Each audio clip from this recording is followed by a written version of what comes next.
All right, welcome back to part two of the Why Not Us, Why Not Now podcast. X and KB coming at you as we do every single week. Thank you if you're watching us on YouTube or if you're just listening on your podcast platforms, however you get your podcast. We thank you for listening. Big weekend on Sunday, KB. It was Mother's Day. Once again, hoping all the mothers out there enjoyed their Mother's Day. Hope everybody was able to spoil their mother. And for those mothers who are now in the spirit world, in the heavenly realm, we thank you for all that you were throughout the years and all that you continue to be in the spirit world and how you continue to help guide along the way. But outside of it being Mother's Day, it was also the NBA draft lottery. And it was one of the highly anticipated NBA draft lotteries that we've seen in quite some time. And we didn't really see too many surprises that ended up happening in this one, if we're being honest. The Washington Wizards, they ended up winning the number one overall selection. We assume that that's going to be AJ DeBonsa. If you saw his facial expression after the pick was pretty much announced, he didn't look too thrilled about it. We'll see what ends up happening with that. That is followed up with the Utah Jazz at number 2, the Memphis Grizzlies at number 3, the Chicago Bulls at number 4. I'm going to be honest with you, KB. I thought after we saw Chicago end up in the top 4, I thought, okay, somehow the NBA is going to make sure that their big market in Chicago ends up getting this number one overall pick to try to bring the Bulls back into some form of relevancy. Because when the Bulls are good, that's good for basketball. But surprisingly enough, that pick now ends up going to the Washington Wizards. See, for me, it was one team in that top 5 that I was like, the NBA better hope and pray that they don't, just because I like what they're building, and that's the Utah Jazz. They ended up with the number 2 pick, but I see some talent out there. That team is going to be set up pretty good. After the outcome of this draft, no matter where they get, they're in the top 3. They already have a young core that they're building. You go and get Jaren Jackson last year. You still have Lauri Markkanen. You still have Walker Kessler, Keontae George. You have an abundance of players that you can look at and say the future is looking bright. I didn't know how this draft lottery was going to go, but I know when we talked last week, there was some couple of teams that could have definitely used this. Golden State being one of them. Golden State needed a top 3 pick. If they were going to salvage any of these last few years that's going on with Steph Curry, they needed something to be optimistic about, because you needed an AJ DeBonsa or somebody to put next to him. Golden State needed to pick. My sanity needed Golden State to not get the pick. My sanity won. I'm very happy. Yeah, my sanity was the fact that OKC didn't end up with a top 10 pick. That too. I was going to be scared. I'm not going to lie to you. If they ended up with a top, I'll say 7. Hey, Sam Presti, you got it. Yeah, that's all I'm going to say. You got it. I don't want to hear nothing else about who the best GM in the league is, because as far as anybody else goes, Sam Presti got it. He got it for the years to come. And that's it. Because I'm looking at it right now. I know who I felt like needed that pick. But if you're also talking about who I felt like who lost that in the draft lottery, who came out as a loser, you got to look at Indiana. Indiana absolutely lost. They are. Absolutely. You ended up with the worst record. And essentially, you lost Benedict Mathurin.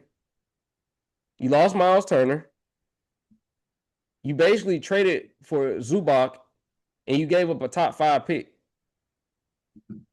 You lost. You lost.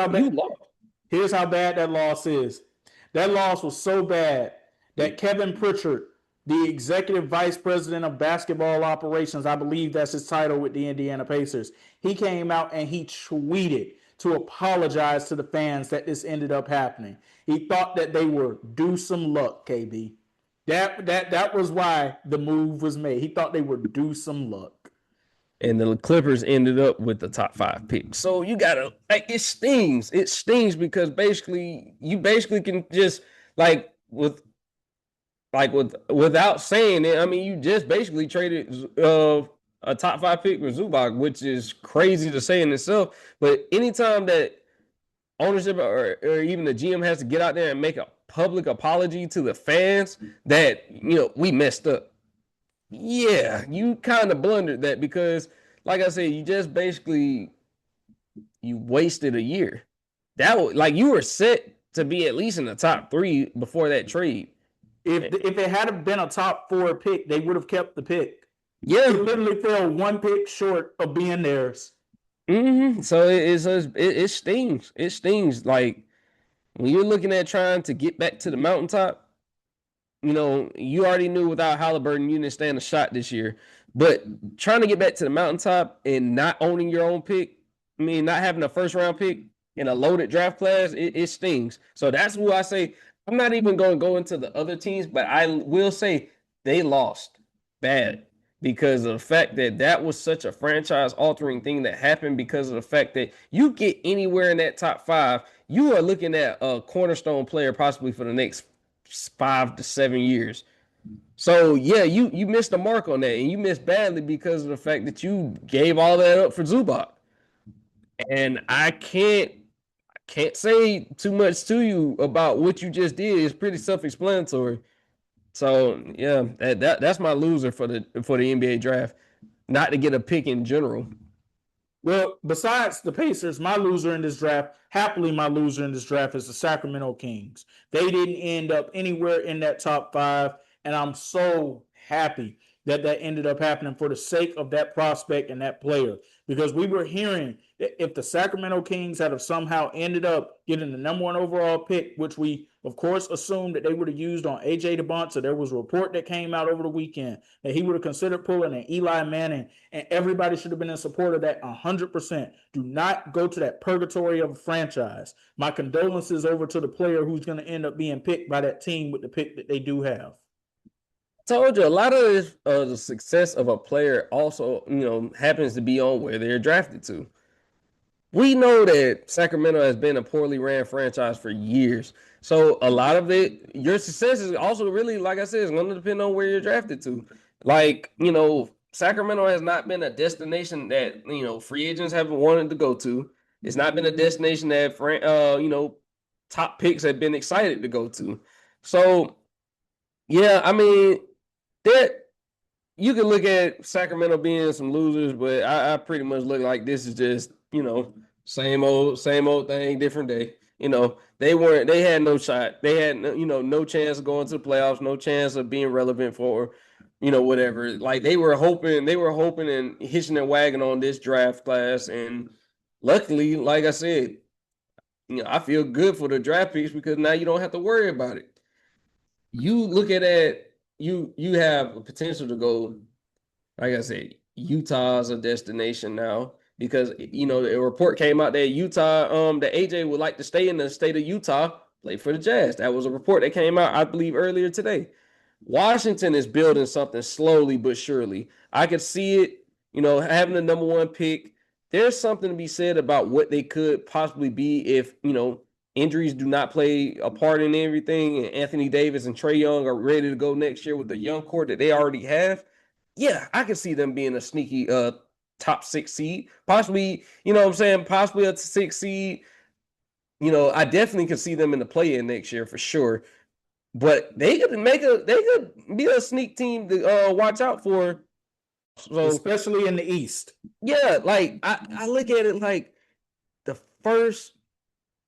I look at when have you ever said that the 2 teams that have the top 2 picks in the draft have a chance to make the playoffs?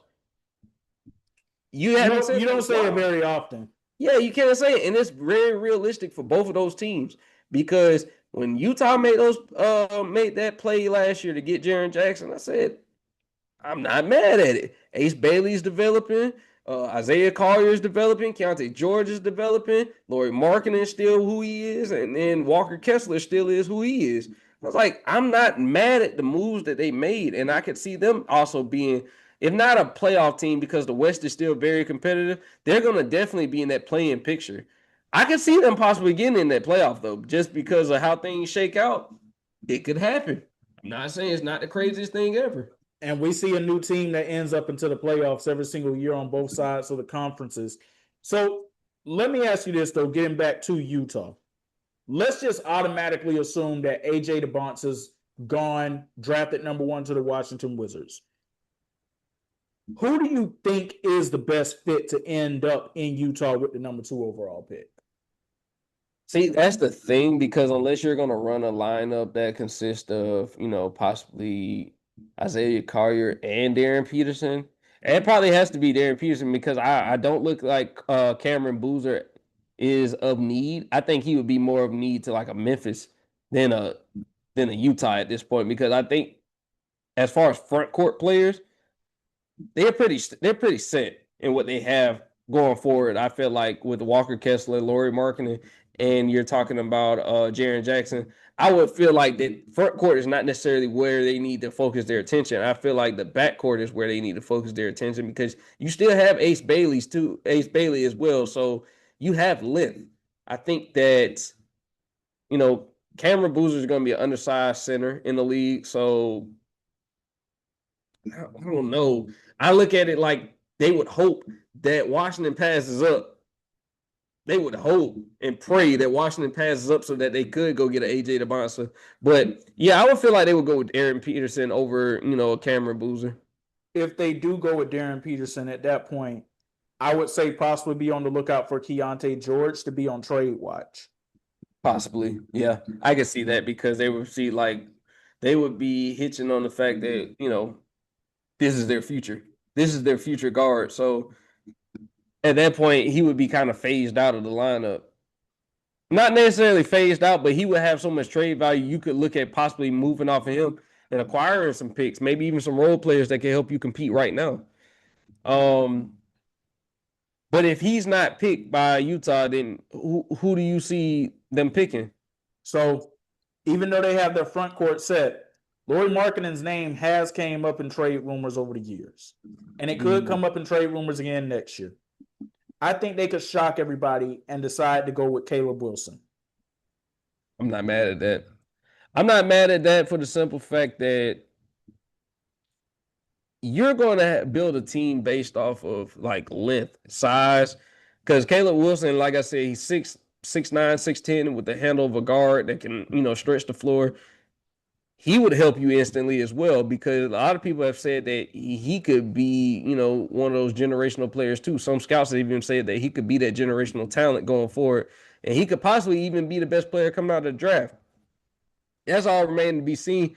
I had a chance to see him up close against Georgia Tech this year, and I see the talent. I see his ability to play, make, rebound, be the engine that starts the offense. So I wouldn't. That's not far-fetched to say, because, like I said, Caleb Wilson could sneak into this top 3. It could surprise everybody, and he could be a top 3 pick. But I feel like that he could be the steal of the draft. That's really somebody I'm excited for. And if he doesn't go number 2, I think he's going to be the guy who ends up going number 3 to the Memphis Grizzlies. I don't think Caleb Wilson falls out of the top 3 of this draft. Yeah, I think that it really, I feel like that he holds more value, me personally, than Cameron Boozer. I think you could do more with him, because, like I said, Cameron Boozer, as an undersized big, he would have to get better at stretching the floor. His outside jumper would have to be, better for the NBA game, because you're going to be asked to do that. You're going to have to be. You can't be a predominantly post player when you're not. When you don't have the size to go up against those type of guys. So you're going to have to be able to stretch the floor. I think Cameron Boozer's upside is that he's going to be a solid NBA player. But I don't even know if his peak is going to be the peak that his father's was when his dad was on the Utah Jazz. And that was one of the best power forwards in the game when he was on the Utah Jazz. That's the thing. I think he's going to be a solid player. I think he can make a couple of all-star teams. But I don't think he's going to be the guy that you build your franchise around. I just hope that he doesn't give like Chuck Hayes, Carl Landry vibes, or like those undersized forwards that have to play bigger than their, actual size. Because, like I said, I hope that he's not one of those guys that his game was good for college, but not great for the NBA. I do think that he has IQ. I do believe that, because, like I said, being around, having a father that played in the NBA, you kind of get certain, things that a lot of guys don't get, as far as just knowledge about how to be a pro, how to go about your game, especially playing a front court position just like your father did. It helps. But he's going to have to work on his footwork. It's going to have to be impeccable. I'm telling you, for him to be successful, I think he's going to have to work a lot in that mid range. That's going to have to be where he is, and then expand slowly to that outside jump shot. Once he gets that down pat, he could be a 20 and 12 guy. He could be that type of guy because he's athletic. It's just the size, his length, as far as like going against other great front court players that worries me a little bit. I think Darren Peterson is going to end up being on the Chicago Bulls. Call me crazy. I think he ends up falling to 4th in the draft. Because even if Utah does take Caleb Wilson at 2, I don't necessarily see Memphis taking Darren Peterson at number 3. Because there's so many different holes on that team right now. They could take him, and it wouldn't surprise me if they did. But something about Darren Peterson in this draft screams Chicago Bull to me. And if he's off the board, that's where I got Darius Acuff Jr. going. Now, do you have Darren Peterson playing more in the league as a 1 or a 2 guard? Oh, that's a good question because he came out himself and said that he views himself more as a point guard. He's a 3-level scorer, man. That's hard. But in today's game, we don't see the type of point guards that we grew up watching anyway. Yeah. We see more scoring point guards. It is positionless basketball. I'm just curious about like would that play a factor into who drafts him because of the fact that if you already have your lead guard, where do you see him fitting into the scheme? Or do you just say we just focus on the talent in general? We don't care about position at this point. But that's also the thing about Chicago to me. I'm not so sure they have their lead guard. I know they like Josh Giddey, but I don't necessarily see him as the lead guard. But then again, he doesn't have to be. Josh Giddey is more of a point forward to me anyways. Like he's like a small 3, a big 2, a even bigger 1.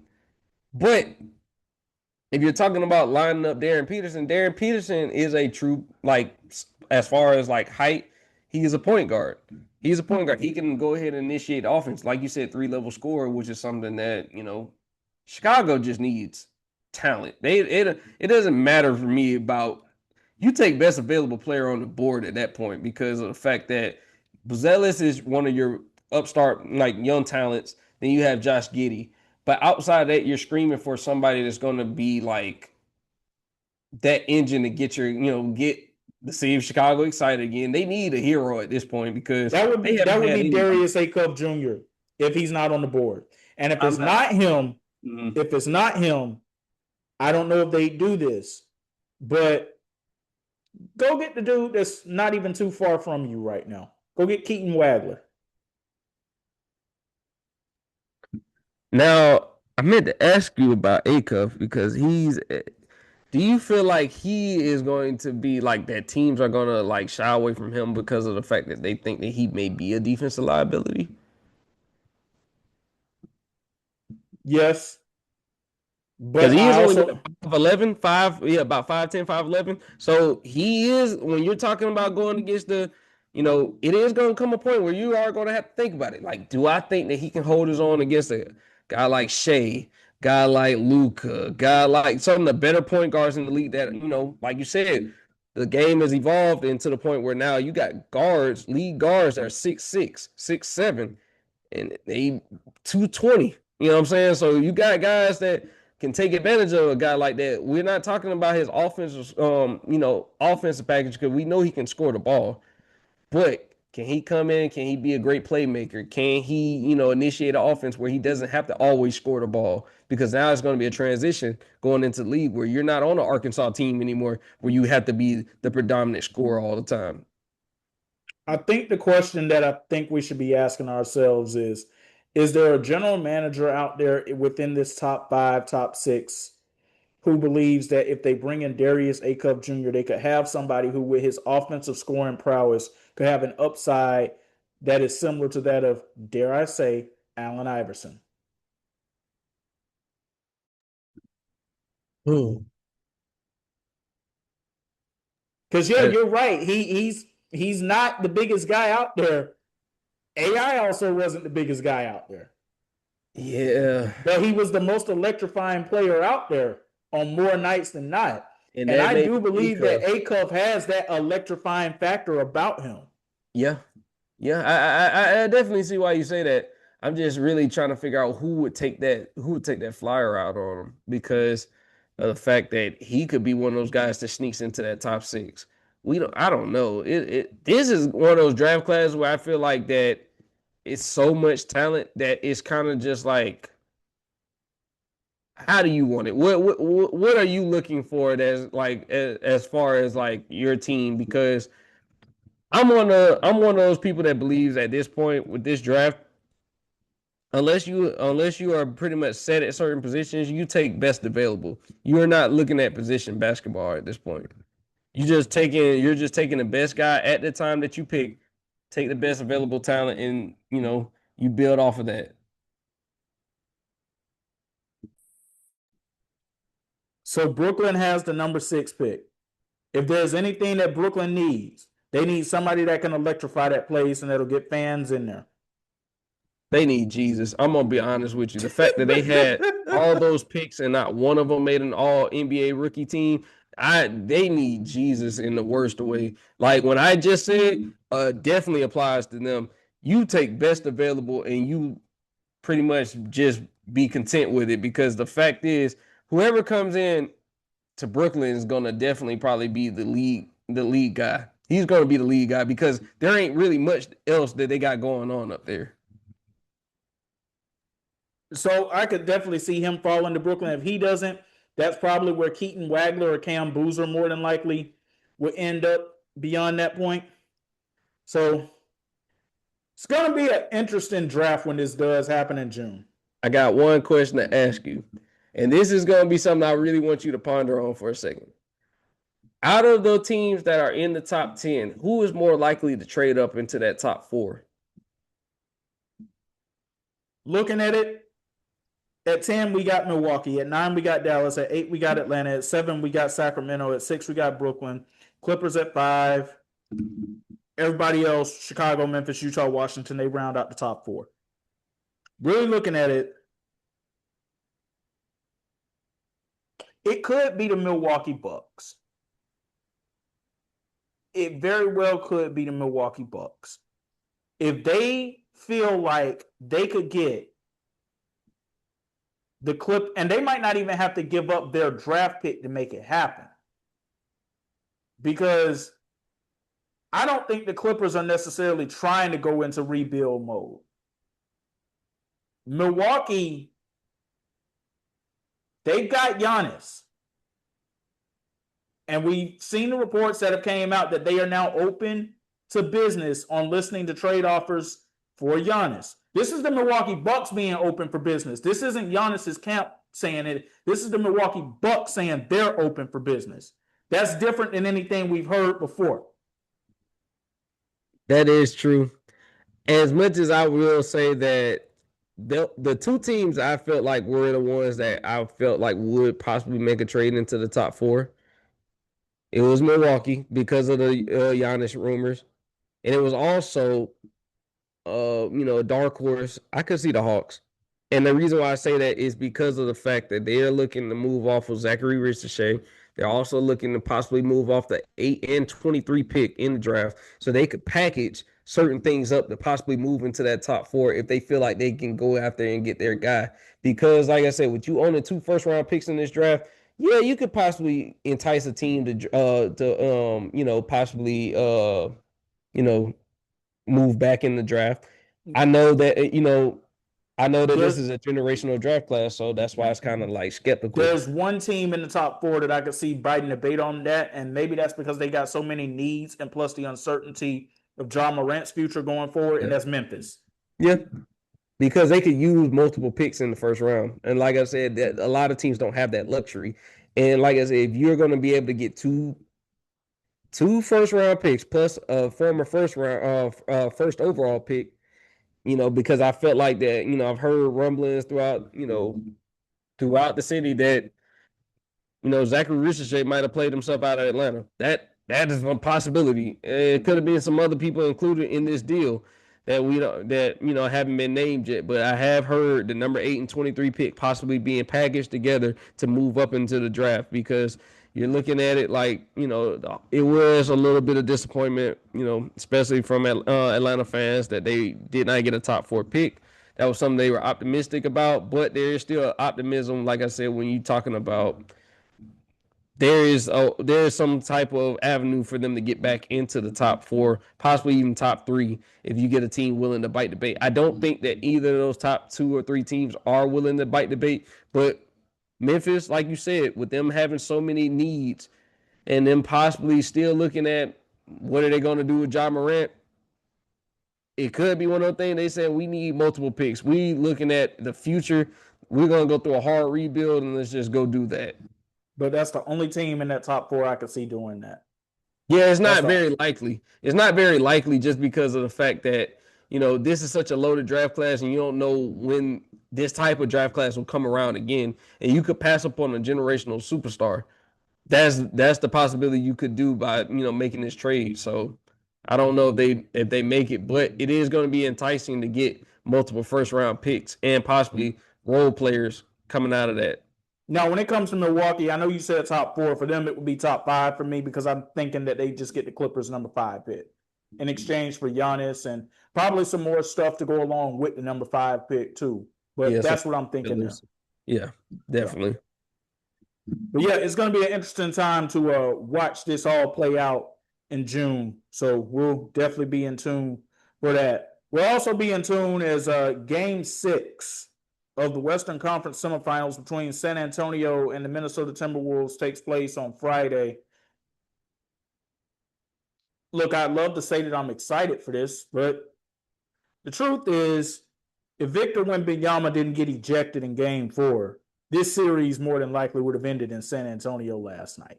I literally said that as soon as it happened. I said this pretty much changed the course of the series, because we're talking about them ending it. They're possibly ending it 4-1. Now they possibly have a chance to end it 4-2, but that literally extended the game, possibly another game, because of the elbow. And then they were talking about, oh, well, will he get suspended? I said he shouldn't get suspended for that. I mean, he was trying to clear space. I get what he was trying to do, but if you're going to suspend, I'm glad they didn't suspend him, because I was like, y'all keeping Minnesota in this series for nothing at this point, because that was literally the key to them getting 2 games so far. Him being unavailable, that was the reason why. Because when the elbow happened, I just said, oh my God. That's the only thing that was going through my mind, because I was just like, well, he's definitely getting ejected. I could tell as soon as it got anywhere in the neck, I said if it got him in the chest, possibly he would have got a flagrant 1. But as soon as it contacted anywhere, the neck or above, they automatically going to rule that a flagrant 2. So I knew he was going to be out, but there still has not been an answer for him yet. So I know that he is the X factor, which is crazy because he's the best player on the floor, but he's the X factor in the whole series. You take him off the floor, now San Antonio is beatable. Barely, but yes, because they still almost got it done in Game 4, even without him being out there. But yes, him being out there changes everything completely. It was a total beatdown that happened in Game 5 in San Antonio. Now, I don't think a beatdown necessarily happens in Game 6, but I don't expect this series back in San Antonio for a Game 7. No. This thing is over. Yeah, the only thing, and like I said, it kind of sucks because like you've seen Ant-Man throughout this series, he's been a little hobbled. He's not been as fresh as he would like to be. But yeah, unless you get like a heroic effort by Ant-Man and possibly even like guys like Jaden McDaniels or even Naz Reid coming off the bench, I don't really see this series going to 7 games. If it does, then that means that the Spurs just had one of the worst nights offensively that they've had, in this playoff series. So that's the only thing that they could really be banking on, is that Ant puts on, a heroic performance and wills them to a Game 7, but it's not looking very likely though.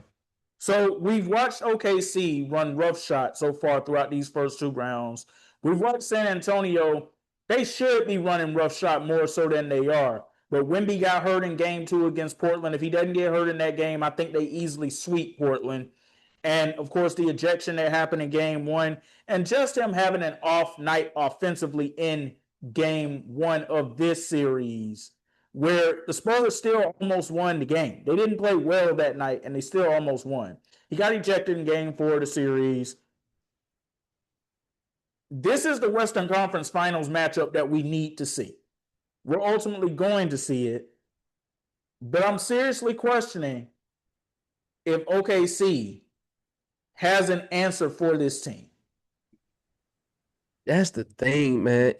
I'm looking at the way they play defense, and I'm looking at all of the talent that they have on offense. Like, I haven't seen, like, that is the only team I feel like that can contend. Like, I feel like the winner of the NBA Finals is coming out of the West, but it's because I'm looking at, if it ain't OKC, this is the only team that can actually put fear in them, because of the fact there's nobody that can deal with Wemby.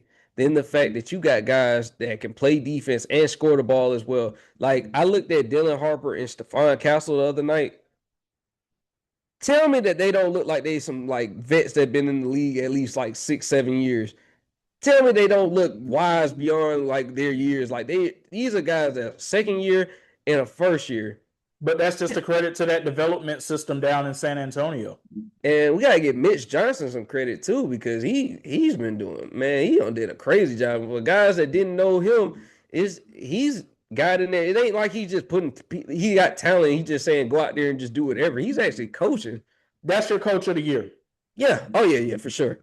Like, I know we talked about Joe Mazzulla and all. That's done. That's done. Yeah. Give Mitch Johnson coach of the year. Yeah, that's coach of the year. Mitch Johnson, he deserves it too. He deserves it. You know what I'm saying? You got the defensive player of the year. You got some talent out there, man. Keldon Johnson, man, I look at what they bring to the team, and it's not just Wemby out there. I can see if it's just Wemby is the key. He's the engine that drives all of it. But when you're talking about what they surrounded that team with, and you're talking about, like I said, you got a good mixture of vets and young talent, I think they're set up to win. I think they can win. Like, sometimes experience, you don't need it, because what you don't know can't hurt you. They're playing out of their mind because they don't have to worry about it saying like, oh, we don't have the experience. Sometimes having the experience is not something that can hurt you because you don't know any better. That's why I think that they're set up to win now. I'm going to say this right now. I don't think AJ Mitchell is going to play the same way against San Antonio that he played against the Lakers. And if they don't have J-Dub back for this Western Conference Finals, which they should, but if they don't, we're going to have a conversation about these Spurs. Here's the funny thing. Even with J-Dub back, I still think the Spurs give him hell. I still think that. You need J-Dub for sure, but I think even with J-Dub, Spurs going to give him hell. That's a series I can definitely see going 7. And it's because it's gonna be a dogfight throughout. But if you're talking about that, SGA is gonna have to see a mixture of Stephon Castle, possibly De'Aaron Fox. He's gonna have to see capable defenders pretty much every time he brings the ball up the court. You're gonna need somebody to take that pressure off of him, because of the fact that Spurs got multiple bodies that they can throw at SGA. To not necessarily stop him, but just slow him down a little bit, make him uncomfortable. So, yeah, I do think the Spurs are the only team that can actually beat OKC in a 7-game series.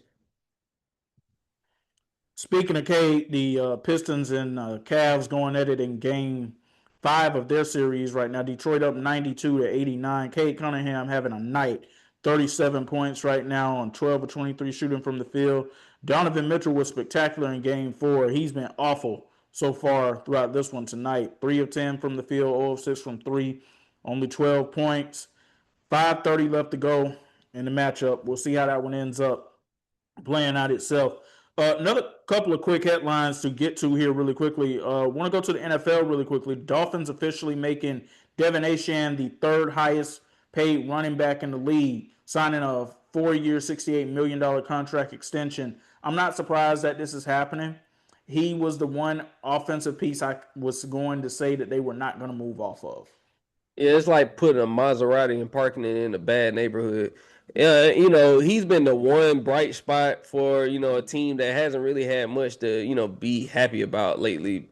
So, yeah, you wanted to hold on to him because one thing you can't teach is speed, and he got plenty of it. And he's been one of the best backs. He's been possibly a top 5 to 6 back in the league the last 2 years. So, yeah, I'm glad to see him get his money. He deserves it. Hopefully Miami is going to, with the first year head coach Malik Willis coming in to being the starting quarterback, hopefully they can, show some signs of promise to at least get the fan base excited for going forward. But, them moving off of Tyreek Hill, Jalen Waddle, a couple of other key pieces like Bradley Chubb, it's a new day in Miami. I want to stay in the NFL here for a moment because the schedule release happens on Thursday. We already know some of the games that are going to be happening. They're trying to make sure they got people glued to their seats on Thanksgiving Day. The Bears and the Lions, and then the Eagles and the Cowboys. Man, oh man. And then the night before, they got the Packers and the Rams.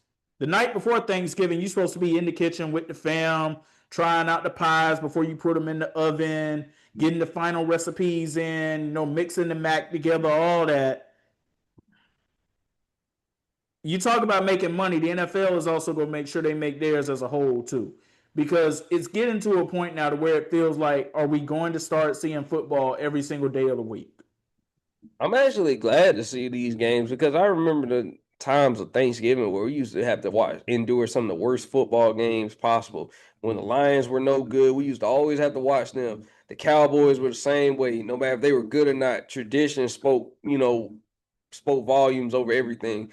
And I'm just glad that we're actually getting to see competitive teams play competitive football. We're seeing division games at that. So it's already going to be a little added extra stuff into it with NFC North matchups. And then you're talking about NFC East. And so I'm actually glad that we're going to get to see those for like I said, that night before Thanksgiving. I'm actually happy before it because a lot of times you got people at home anyways. Might as well give them something to watch, give them something to look forward to. It's going to be, one of the better teams in the NFC North going against one of the better teams in the NFC West. I can't be, I can't give too much criticism. I'm actually glad what the NFL is doing because you're putting teams on TV that people actually want to watch, not just teams because of tradition.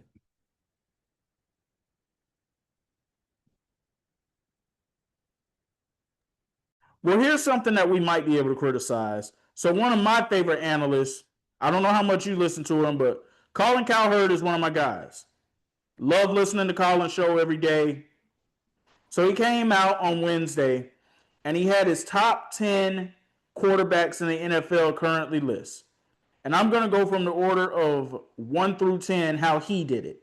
Number 1, he's got Josh Allen. 2, Patrick Mahomes. 3, Caleb Williams. 4, Justin Herbert. 5, Matthew Stafford. 6, Joe Burrow. 7, Lamar Jackson. 8, Drake May. 9, Jared Goff. 10, Sam Darnold.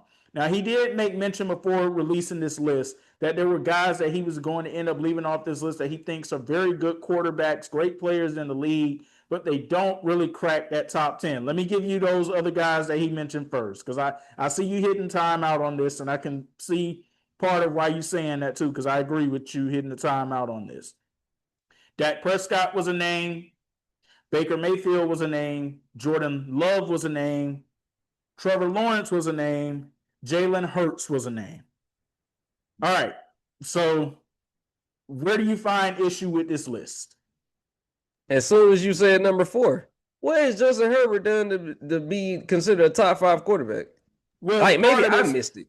Part of this is based off of his favorites. It's got to be because he's a big Justin Herbert fan. Look, I agree with you on this 100%. I also don't think Caleb Williams should be ranked as high as number 3 right now, based off of one solid season. He's on the right path. Now, he could be possibly top 3, you know what I'm saying, if he keeps up at the pace that he's going with Ben Johnson. But no. This is another case of crowning guys too early. And the case of with, like I said, with Justin Herbert, what has he done? And I'm being so genuine when I say this. I saw that game against the Patriots. I've seen multiple playoff games of his.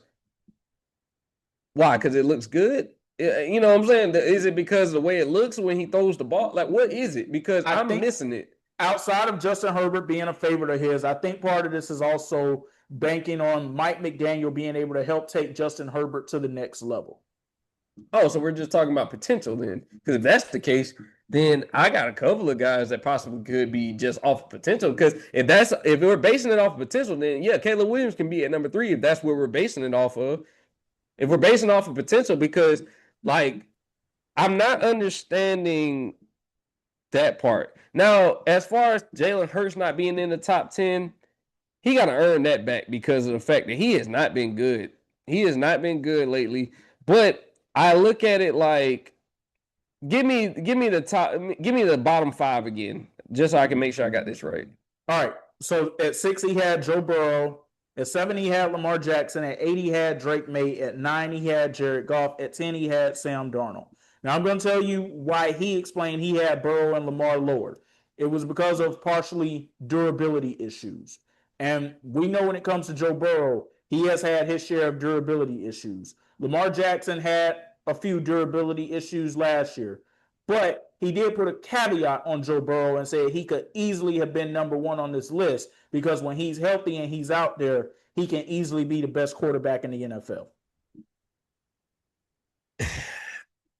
See, the list kind of is just like very confusing to me because I'm trying to understand, is it off of what metrics are you using? Are you using impact? Are you using, you're using success? All right, what are you using? So he used this as a mix of a bunch of things: impact, success, stats, touchdowns, all that stuff.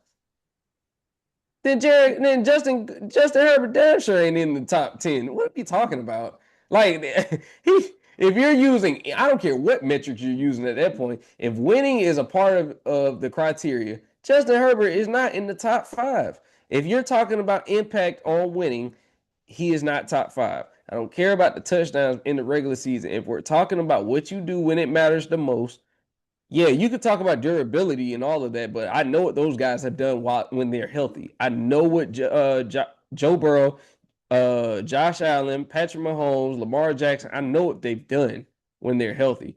We talked about, because if we're and I'm really critical of Justin Herbert for the fact that he hasn't gotten nearly as much flack that he needs to get in all the shortcomings that he's had. No, I agree with that 100%. If we're talking like Lamar gets a lot of flack when he comes up short year in and year out in the playoffs.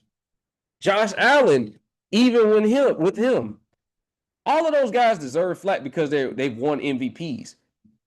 Now, Justin Herbert hasn't won any MVPs. No offensive player of the years. All he has is Pro Bowls, and he throws the ball well. That's all you can say. But has he actually done anything of significance that would make me be like, yeah, I can see that? That's why I said, like, it does when you're talking about who you like. That is where you start making up excuses and coming up with these crazy criterias for what you see in a quarterback. Because I don't like this list at all. This list kind of sucks. Okay, so the 3 things that this list was officially based off of was production, durability, and career momentum. That makes no sense. I'm sorry. That makes no sense. You saying production? What was the second factor? Durability. Okay. And career momentum.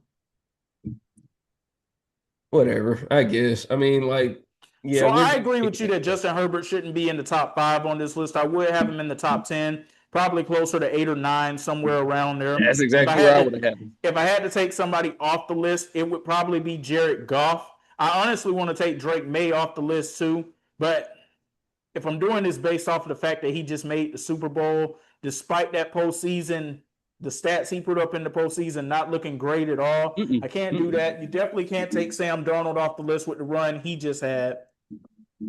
But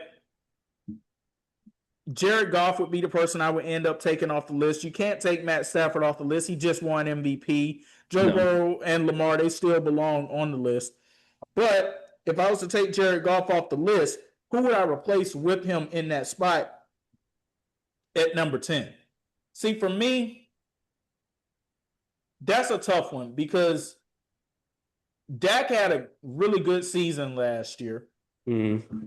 I like what Trevor Lawrence did for most of last season. It would be between one of those two.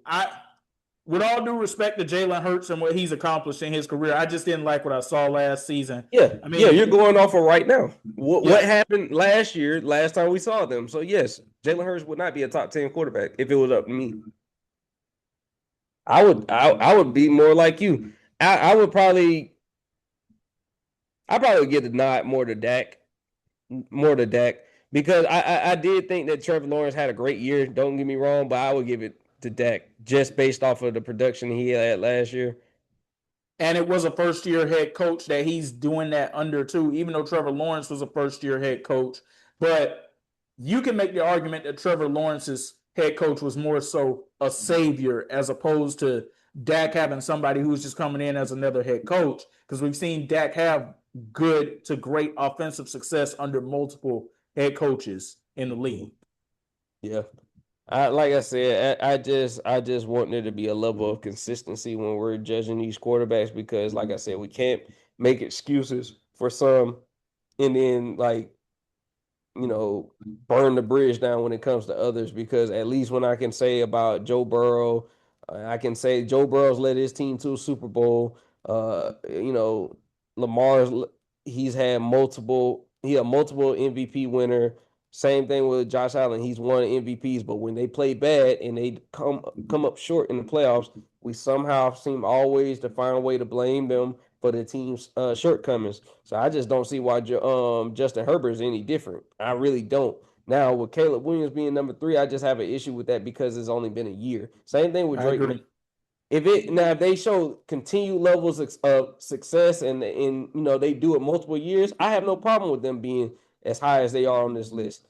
But you have to have sustained level of success for you to be on these lists and be in the upper parts of these lists. As far as number 3, no, he's not there. He would be in that back half, that 6 to 10 range. I think he's 6 or 7 for me on this list. Yeah. He would be in that back half, that 6 through 10 range, just the same way that Drake May, Sam Darnold, because Sam Darnold's actually shown more consistency than, Sam Darnold's only issue was he wasn't getting it done in the playoffs. But regular season, I think he's had back-to-back 14-win seasons with Minnesota and Seattle. So he's done it in the regular season. We're just going off of that. He's done that. It was just until last year where he got it done in the playoffs. I think the thing that keeps him out of that top 5, though, for sure, is the turnovers issues. It's still an issue in the regular season. It wasn't in the playoffs, but it still is in the regular season, and you don't know if that's going to end up turning around. That would also be part of the criteria for me. Like, how often do you give the other team the ball? Yeah, I get that. Like I said, you have to be able to, you have to also be able to, not shoot yourself in the foot on offense. So I get that part. I think that if he comes out and he does it again this year, he leads them to the top of a very competitive division, the NFC West, because that was probably the most competitive division with the Rams, 49ers, and Seahawks. That was probably the most competitive division. So, I look at it like, well, if he does it again this year and they go back to back, Sam Darnold might be creeping up to that top 5 to 6 range because of the fact that he's done it. He's had multiple years of sustained success with different teams. It ain't like he did it once. He did it with a Minnesota team, and you saw how Minnesota fell apart. They could have used the Sam Darnold this year because J.J. McCarthy was not it at all, and I still don't think he's it at all. So, yeah, definitely would have liked to see if I definitely want to see if he can do it again, for sure. Moving back to basketball, the WNBA and NBA have officially approved the sale of the Connecticut Sun to Tillman Fertitta, and he is going to relocate the franchise to Houston. They're going to become the Houston Comets once again. Your thoughts? That's real nostalgia for me. That is real nostalgia. I like the move. Like I said, Houston is a thriving sports town, so I really, I like the move. I like the sell. Looking forward to what they, if they can kind of get back to those days when Houston Comets were actually running things. We'll have to see what they're able to do with that. The Sun, they've been owned by the Mohegan Tribe since 2003 when they bought out the team and relocated them from Orlando when they were the Orlando Miracle. that's a little that's going a little too far back for me. I was not watching too much WNBA basketball in 2003, so I do not remember the Orlando Miracle. Yeah, that's a little far. Eggs me the same age, so that's a little too far for me too. So yeah, I'm gonna stay away from that one. So the Tampa Bay Rays, they are the hottest team in the American League right now. They got me having egg all over my face. Well, we're the hottest team in the American League. They actually lost on Wednesday to the Toronto Blue Jays, the reigning American League champions, who are now 5 games under 500. But the Rays, they are 28-14. I still think it's a bit of fool's goal right now, KB. It's early. And like I told you, with this team, and I've seen it for the previous 2 seasons, April, May, halfway through June, they look respectable, sometimes really good. It's the back half of it when they end up falling off. But with this team in particular, I don't know if that's going to end up being the case because Junior Caminero has arrived. He is a superstar in this sport, and they're getting consistent hitting right now from Yandy and Aranda. Also, something else that's different from the previous 2 seasons. They have new owners. So are these new owners going to decide to be buyers at the trade deadline, or are they going to be sellers? Or are they just going to keep the team and stand pat? There's also a looming stadium deal that there's a lot of optimism it's going to get done, but of course it's not done until it's done. So maybe I'll end up having egg on my face, maybe not. But I'm not buying completely all the way in on the Rays just yet. Yeah, I can't buy completely in, and like I said, until I see it, later on in the season, because we know that baseball is a game of slumps, of runs. Like literally, a team could go on a streak, a losing streak, at certain parts of the season. So until I see what they are, come possibly, probably the end of the summer, I don't know what to really make of them right now. But good start so far. Still hoping to see what this team can be, but I don't know what to make of them right now. Yeah, I mean, you talk about teams going through slumps. Coming into Wednesday, the Dodgers were on a 4-game skid. The previous 2 losses coming to one of the worst teams in baseball, the San Francisco Giants. I don't expect that to end up being a long-term lingering effect with this team. They're eventually going to figure out what they need to figure out when they need to figure it out.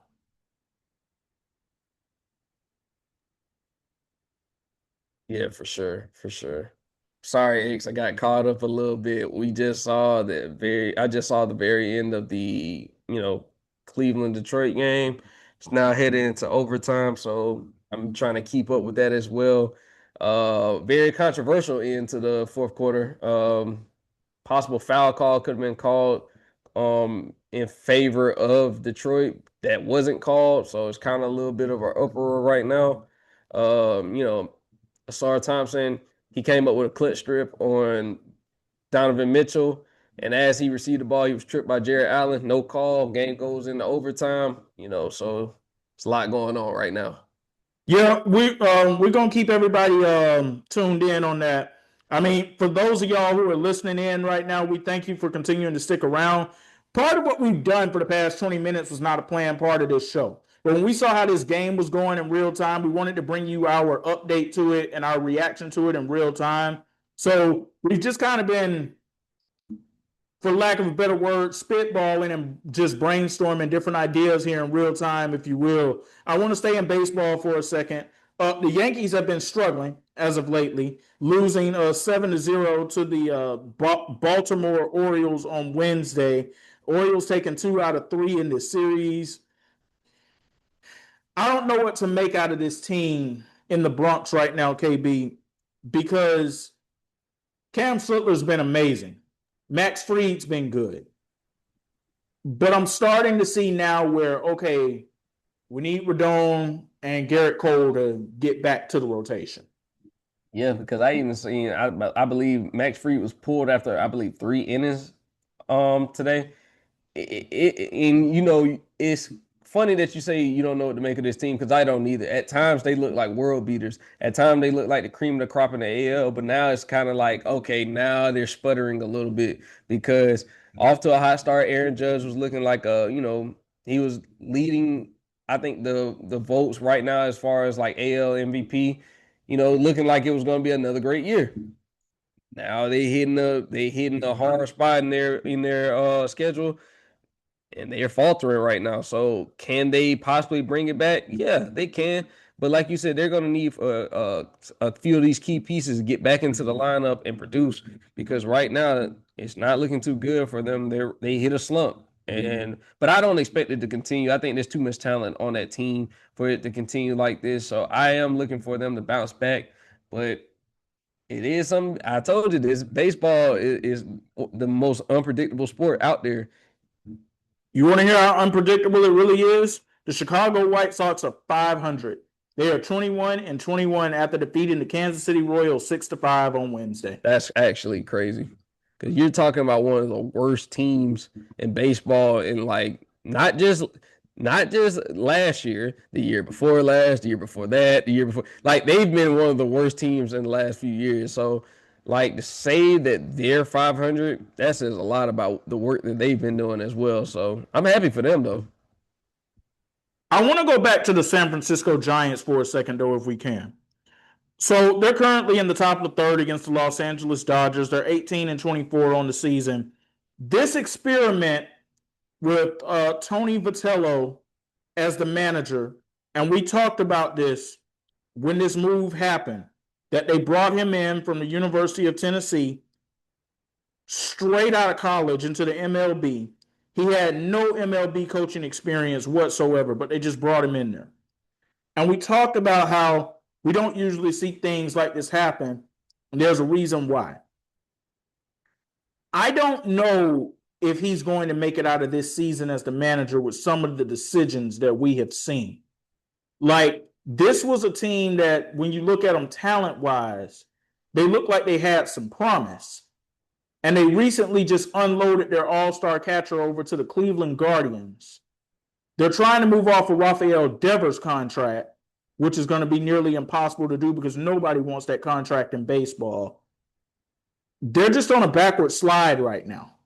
And I think it all really started with this managerial move. Yeah, and I remember the episode that we talked about this, and we was like, "Yeah, we don't know if this was the right move."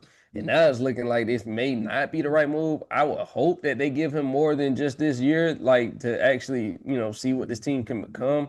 But moving off of, your all-star catcher, and then you talking about trying to unload a big contract like that, it's tough. It is tough because, like I said, you got a guy that's coming out of college.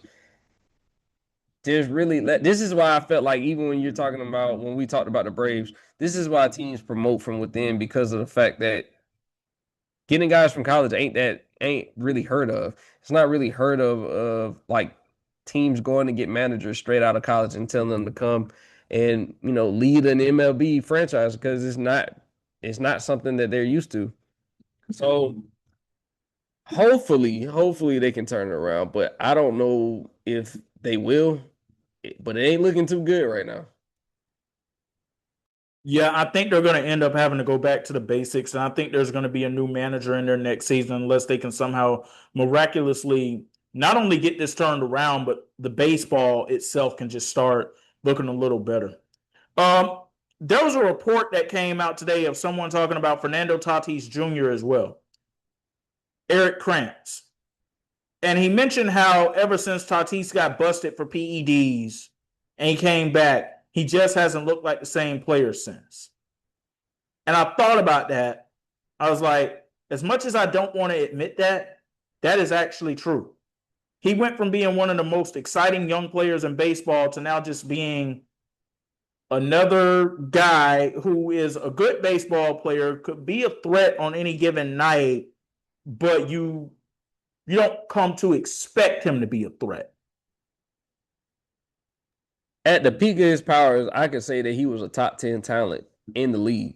Like, that's exactly Tatis, Manny Machado, like that team used to be lethal. And now it look like I remember I just saw him have like a very inexcusable fielder error the other day. And it was like, I don't know what he is at this point.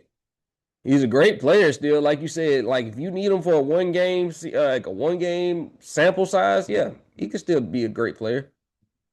But I don't know what to make of Tatis at this point. Like, but since he did come back from the PED suspension, like he has not been the same though.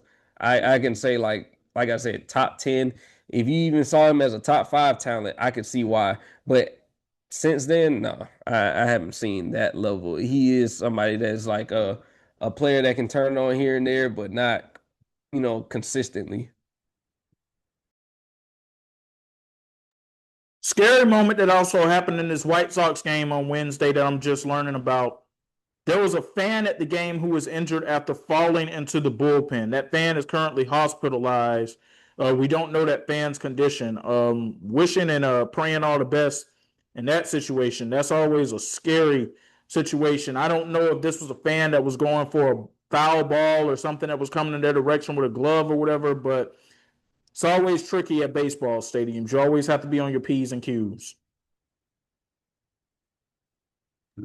Yeah, definitely hope they're okay. Hope, that they recover well. But yeah, it is a thing where you got to be safe as possible at these games because a lot of things can go wrong in a short period of time. Back to the NBA, the New York Knicks are very optimistic that OG Anunoby will be back for the Eastern Conference Finals. I had no doubt that he would be. And this is also why I think it's very good for the New York Knicks that they went ahead and they finished their series as quickly as they did with the Philadelphia 76ers. Everybody's able to get some rest. OG's able to rest up while continuing to get healthy. And they can just focus on whoever it is they're going to play in the Eastern Conference Finals. And whoever it is, they're in a dogfight right now with Cleveland and Detroit. So they're going to rough each other up while the Knicks just sit there and rest and wait for everything to just happen. Yeah, but could this be a point where, we've seen in the past, like sometimes teams rest too long and they get caught off guard in the first, especially in that first game. We've seen it where a team may have just gone through a grueling 7 game series and they come out and win game one versus a team that's been resting for a while. So I don't know if that'll be the case with the Knicks, but the Knicks look like the cream of the crop in the East right now. They look like the best team. They look like the most complete team. And so if this is New York's year, I can see it because they look prime like like they built this team to compete with anybody coming out of the West. So, Jalen Brunson, he's been on a tear. This team has built themselves with having wings that can guard. They're 3-and-D guys. So, this team is set up to make some noise. And hopefully, you know, I personally don't want to see it because, I want to see it, but I don't want to hear the end of it because I feel like if the New York Knicks go and win the championship this year, we will not hear the end of it for years to come. Oh, we You won't. thought they were insufferable before. You thought Stephen A was insufferable before. Let them go and win a championship this year. Let them do it. I guarantee you will not hear the end of it. Here's the funny thing about him, though, KB. The way he's celebrating the New York Knicks having success in these early playoff rounds, he ridicules Dallas Cowboy fans for doing that same exact thing when they do anything short of getting to the Super Bowl or an NFC championship. He always says things like, just wait, y'all be patient. They will let you down when it matters the most. And he's celebrating the New York Knicks like in these early rounds like they just doing something.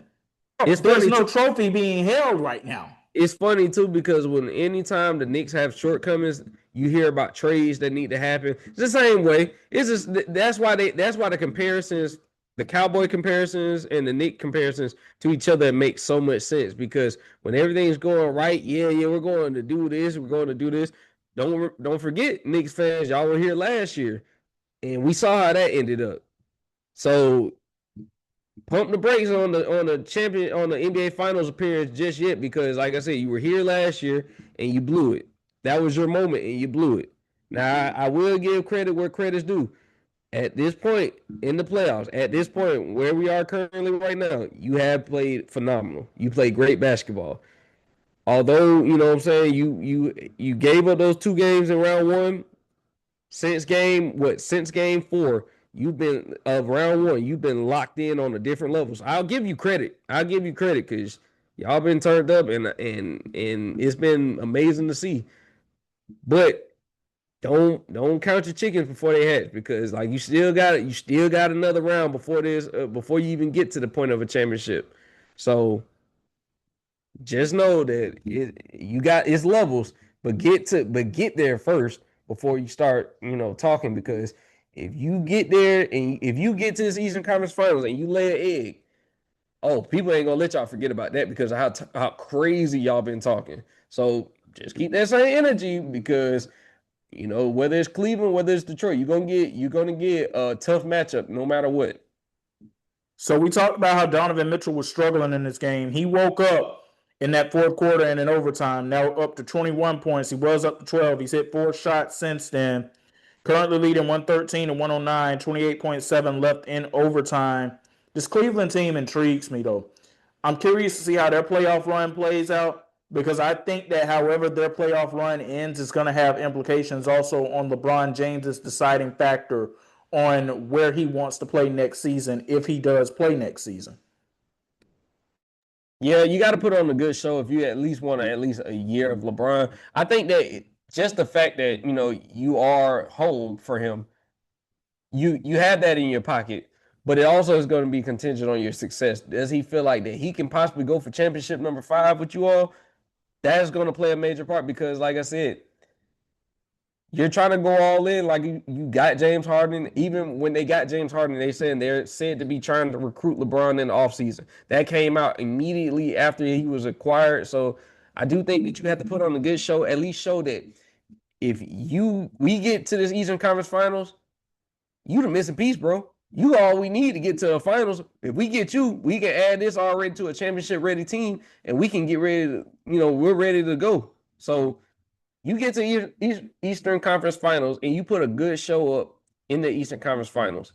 Let's say you even get to a finals, and yet you lose. He could be looked at as the missing piece. We don't need you to go out there and put on a superhuman effort like you used to. You could just be a role player, but you would be such a role player, even at 42 years of age, that we could get it done. And what a perfect way to ride out into the sunset. If they do end, if this is what ends up happening the way that you're describing it, it makes me wonder, are there going to be alterations to Cleveland's training camp plans? And I bring that up because the past 2 seasons, they came down here where I am at IMG Academy for a week. If you end up bringing LeBron James to this team, do you still do that at that point? Everything is on the table at that point for if you bring in LeBron James, because now everything changes. Even the everyday operations changes because now you bring in like the favorite son, the son of Cleveland. KB, most of the time that I've been down there for those training camps, because I go every single day when they're here, every single day that they allow the media in. Most of the days, I'm usually the only media source that's there every single day. Man, if they bring LeBron in, you're going to have the sources from Tampa, from Orlando, from Miami, from all these different places flying in, trying to get a piece of that pie. I'm not looking forward to that if that ends up happening like that, man. I'm not. Oh, yeah, it's going to be a media circus at that point. IMG Academy is already difficult enough to be able to get into with all the parameters that they have up in terms of security in itself. You bring LeBron in there, I don't know if they'd be able to bring that week of training camp down here again. I don't know. Yeah, it's gonna be something to wait to see because, like I said, we know the circus that follows LeBron, and then potentially, possibly being his last year. Oh yeah, yeah. You may not be able to do that at all anymore. Hoping and praying that they'll be able to do it though. 113 to 111 left, 25.9 in overtime. Yep, it's been a dogfight of a series in these games. I don't think any single game of this series, outside of maybe possibly game 1 in late in the fourth quarter, has been a blowout. Yeah, and like I said, James Harden, he was a key factor in this whole thing because, like I said, the scrutiny that he's been under, it's been warranted. But when he plays well, there's nothing nobody can say. So, like I said, being a great playmaker, driving, kicking to open teammates, all he has to do is play his game. And then, like I said, there's nothing left for people to speak on. But I think about this Cleveland team, like you said, they are intriguing because I didn't see them being in this type of dogfight, but they are built to go against teams like a Detroit, like a even a New York. They possibly have like a very intriguing team because you have a veteran like James Harden, who's been an MVP in this league, a guy like Donovan Mitchell who's been trying to just get past the second round for the first time in his career, who has a real life possibility of doing it. Um, So I mean I'm really interested in what this team could be because if they are to close this game out, go home up 3-2 with a chance to close it out and go to Eastern Conference Finals, man, that what a great year for them and what a disappointing year for the Pistons. Yeah, the Pistons, they're definitely going to have to add some offensive firepower in the offseason. They should have added some other type of shooters to their team in the trade deadline midway point, but they're going to have to do that in the offseason for sure. I tell you who they could have used in this series, and like not even just in this series, but just in general. A guy like Tim Hardaway Jr. Just somebody that you know what I'm saying. Like when you're talking about shooting, you need shooters. Like Duncan Robinson, we already know about him, but when you're talking about It's always hit and miss when it comes to Duncan. it is, especially in the playoffs. I'm not talking about regular season Duncan Robinson, but you're talking about you're not getting the shooting that you need from a guy like Asar. He's not a great shooter as of yet.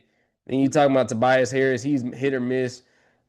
So it's just they got to add more shooting, more outside shooting, especially the way the game is played now. Harden missed that second free throw, but he got the offensive rebound. So Cade Cunningham took the foul. James Harden, he just made the first free throw here, and he missed this second free throw here as well. Detroit getting that rebound. Tobias Harris missed the shot. Cade Cunningham gets the offensive board. Let's see what ends up happening here. Jenkins misses the shot. And Evan Mobley gets the rebound. There's a foul. You assume this game is pretty much going to be over at this point. It's a 4-point game anyway. Just one of these makes will go ahead and seal the deal on this. You don't want to go around and play at the free throw line with this though, because something crazy happens and somebody puts up a shot and gets fouled and they make it and it ends up being a 4-point play. Man. All right, so he made the first free throw. It's now 116 to 111. We assume this game's going to end up being over. And as soon as it is, we'll give you our reaction to it. And that's how we're going to close out this edition of the show. But yeah, it's been a dogfight all the way through. Evan Mobley making both free throws here. So it's now 117 to 111. Detroit's going to use this last time out. It's not going to do any good, but I understand why they're doing it. Yeah, I mean, this was a valiant effort, though. I'm not gonna lie. Like Cleveland coming in hostile territory, needing, and this is the most pivotal game I think of the whole series because it could swing momentum. Because this may be the last time Detroit has a home game for the year. Like this, they very well could go down to Cleveland and lay an egg because, like I said, as much energy was used in this game, you know. I think that is what's going to happen because I expect Donovan Mitchell to play much better in game 6 than he did in game 5 here tonight. Got to give a shout out to James Harden, man. We got all over his case last week. He's shown up these past 3 games, having a 30 ball tonight, helping lead this team. So one of my Eastern Conference predictions for the finals is going to be right with the Cavs making it there. One of my initial picks. I just wasn't sure they'd be playing against the Knicks. I thought it would be the Celtics. We saw how that ended up playing out. Yep. Yeah, like I said, one thing I can't say about this Cavs team, they're gritty. They're real gritty. They play hard though. Like I said, even Max Strus picking up Cade full court, that played a part in it too because you saw he came with a key steal late. So I'm really, like I said, them to get over the trauma of what happened last season to come to now within one game of going to the Eastern Conference Finals, it's something to be said. And Kenny Atkinson deserves a lot of credit as well for the coaching job that he's done. And this game is officially over. The Cavs take the win 117 to 115. So Cleveland takes a 3-2 lead in this series. No, it's actually 117 to 113, excuse me. So Cleveland takes a 3-2 lead in this series. I think Friday night's going to be it. Yeah, I'm looking at it too. I think they smell blood in the water. I think this series is pretty much wrapped up. And once again, JB Bickerstaff may not be able to get it done again. And this is going to be yet another disappointing year, especially for Detroit. Like I said, had a great year. Went from I believe they were the fifth seed last year. I believe they Sixth. six. Okay, sixth seed last year, the first seed this year. Great year, disappointing end, but we'll see what happens in game 6 going in Cleveland. But I do expect the Cleveland Cavaliers to close it out. I expect them to, fulfill the destiny and get to the Eastern Conference Finals and play the Knicks. I mean, for Detroit, it was Cade Cunningham putting on a show tonight, even though it was only 2 points. In overtime, he had 39 overall for the game. Dennis Jenkins showed up and gave you 19 points. Everybody else, pretty much disappointment. Tobias Harris, 13 on 6 of 19 shooting. Jalen Duren continues his playoff disappointments. Paul Reed with 10 points. Isaiah Stewart with 8. Karis LeVert with 7. Kevin Huerter gave you nothing. 3 minutes of play. I mean, for Cleveland, Donovan Mitchell ends with 21. James Harden leading the way with 30. Evan Mobley with 19. Jared Allen with 16. 20 off the bench from Max Strus. Dean Wade, starter in this game. No points, but 6 rebounds. And I'm guessing those had to be some pivotal rebounds. So, yeah, we got game 6 Friday night there, and we got game 6 Friday night in Minnesota. And I think both of those are going to end up being closeout games with San Antonio and Cleveland handling their business to make it on to the conference finals. I believe so too. I think that, when you got a team on the ropes, they are going to play desperate. You're going to see 2 desperate efforts from both Detroit and Minnesota, but I do expect the better team to come out and win. Like I said, just for them to come into Detroit like they did, play a gritty game that got in overtime, I expect them to be able to close it out. I expect a great effort from both James Harden and Donovan Mitchell Donovan Mitchell with his chance to get to his first conference finals. I expect him to put on a show. Well, that's going to do it for this edition of the Why Not Us, Why Not Now podcast. We thank everybody for joining us. X and KB. For KB, I'm X, and we're saying peace. Peace.